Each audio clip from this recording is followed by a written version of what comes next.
ये यहाँ पर ये वाला जो पोर्शन है इसका, ये वाला जो नट है इसका, ये जहाँ पर लगता है तो ये यहाँ से टूट गया है ये आगे की तरफ से।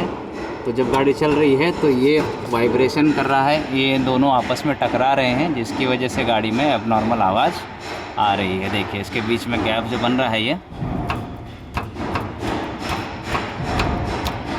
इसकी वजह से ये आवाज़ कर रही है गाड़ी। बाकी इसके अंदर कोई एयर प्रेशर लीकेज वगैरह नहीं है और कहीं कुछ एबनॉर्मलिटी भी नहीं है इसके अंदर। केवल ये इसका जो माउंटिंग का अगला बोल्ट जहाँ पर लगेगा वो इसका टूट चुका है, जिसकी वजह से ये अपनी जगह पर बैठ नहीं पा रहा है। देखिए मैं आपको दिखा देता हूँ, ये वाला पोर्शन टूट गया है जो कि बोल्ट में फिट होता है यहाँ पर, तो इसकी वजह से ये एबनॉर्मल आवाज़ कर रहा है।